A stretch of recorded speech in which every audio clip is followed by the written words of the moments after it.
જે ઇમિગ્રન્ટ એકવાર અમેરિકાથી ડિપોર્ટ થઈ ગયો તેનું પાછા આવવું લગભગ અશક્ય બની જાય છે અને તેમાં ડોનાલ્ડ ટ્રમ્પની સરકારમાં આવું કંઈ થાય તે વાત જ માનવામાં આવે તેવી નથી.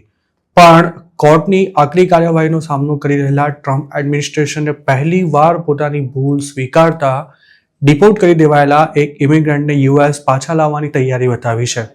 આ કેસ યોગ્ય પ્રોસેસને ફોલો કર્યા વિના જ ડિપોર્ટ કરી દેવાયેલા ગ્વાટેમાલાના એક ઇમિગ્રન્ટનો છે, જેમાં ગત સપ્તાહે બોસ્ટનની ફેડરલ કોર્ટના જજ બ્રાયન મર્ફીએ તે વ્યક્તિને યુએસ પાછો લાવવા માટે ટ્રમ્પ સરકારને આદેશ આપ્યો હતો.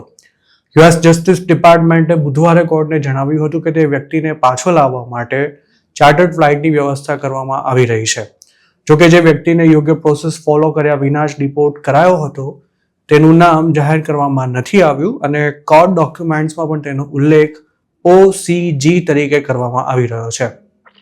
OCGના એટર્નીઝની એવી દલીલ હતી કે તેની કોઈ ક્રિમિનલ હિસ્ટ્રી નથી, તેમજ હોમ કન્ટ્રી ગ્વાટેમાલામાં પોતાના પર અનેકવાર અટેક થયા બાદ તેણે યુએસ આવી અસાયલમ માંગ્યું હતું. OCG માર્ચ 2024માં ઇલીગલી યુએસ આવ્યો હતો, પણ તે વખતે તેને ડિપોર્ટ કરી દેવાયો હતો. ત્યારબાદ તે થોડા સમય બાદ ફરી મેક્સિકો બોર્ડર પર પહોંચ્યો હતો અને ત્યારે તે જાતે જ અસાયલમની પ્રોસેસ માટે બોર્ડર પેટ્રોલ સમક્ષ હાજર થઈ ગયો હતો. OCGના કેસમાં ફેબ્રુઆરી 2025માં ઇમિગ્રેશન જજે એ વાતની નોંધ લીધી હતી કે ગ્વાટેમાલામાં તેના જીવને જોખમ છે, જેને ધ્યાનમાં રાખી જજે તેના રિમૂવલ પર રોક લગાવતો આદેશ આપ્યો હતો. જોકે જજના ઓર્ડરના 2 દિવસ પછી જ OCGને બસમાં બેસાડીને યોગ્ય પ્રોસેસ ફોલો કર્યા વિના જ મેક્સિકો ડિપોર્ટ કરી દેવાયો હતો. આ ઇમિગ્રન્ટના લોયર્સે કોર્ટમાં એવી આર્ગ્યુમેન્ટ કરી હતી કે જ્યારે તેણે મેક્સિકો થઈ અમેરિકા આવવાનો બીજી વાર પ્રયાસ કર્યો હતો તે વખતે તેનું અપહરણ કરી ખંડણી માંગવામાં આવી હતી, તેમજ તેના પર દુષ્કર્મ પણ આચરવામાં આવ્યું હતું.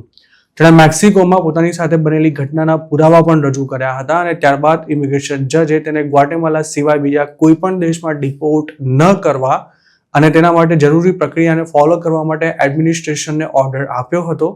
પરંતુ ઇમિગ્રેશન ઓથોરિટીએ કોર્ટનો ઓર્ડર અવગણીને આ વ્યક્તિને મેક્સિકો પાછો મોકલી દેતા આ મામલો કોર્ટમાં પહોંચ્યો હતો.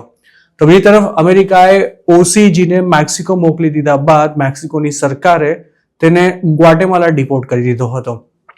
કોર્ટમાં રજૂ કરાયેલા ડોક્યુમેન્ટ્સ અનુસાર OCG હાલ ગ્વાટેમાલામાં છુપાઈને રહે છે.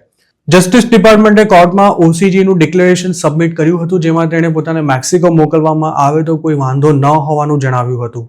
જેની સામે OCGએ અગાઉ કોર્ટમાં એવું ડિક્લેરેશન આપ્યું હતું કે એડમિનિસ્ટ્રેશન દ્વારા તેને મેક્સિકો ડિપોર્ટ કરવામાં આવી રહ્યો હોવાની જાણ છેલ્લી ઘડીએ કરાઈ હતી અને તેને લોયર સાથે વાત પણ નહોતી કરવા દેવામાં આવી. ટ્રમ્પ સરકારે આ કેસમાં એવો દાવો કર્યો હતો કે OCGએ પોતાના રિમૂવલ પહેલા તેણે મેક્સિકો જવામાં કોઈ ભય ન હોવાનું અધિકારીઓને જણાવ્યું હતું. જોકે ત્યારબાદ સરકારને પોતાના દાવા પરથી પીછેહઠ કરવી પડી હતી અને સાથે જ એ વાત પણ સ્વીકારવી પડી હતી કે તેને આ ઘટનાક્રમની પુષ્ટિ કરતો કોઈ ઇમિગ્રેશન ઓફિસર નથી મળી શક્યો.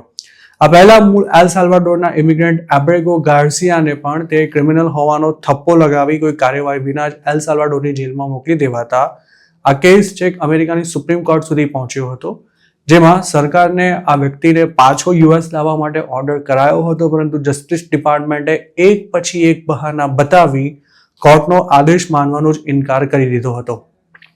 આ કેસમાં શરૂઆતમાં મેરીલેન્ડની ફેડરલ કોર્ટે ગાર્સિયાને પાછો લાવવાનો ઓર્ડર કર્યો ત્યારે સરકારે એવી દલીલ કરી હતી કે તે એલ સાલ્વાડોરનો હતો અને તેને ત્યાં જ પાછો મોકલી દેવાયો છે, જેથી હવે જો તેને અમેરિકા લાવવો હોય તો એલ સાલ્વાડોરની સરકારની મંજૂરી લેવી પડે.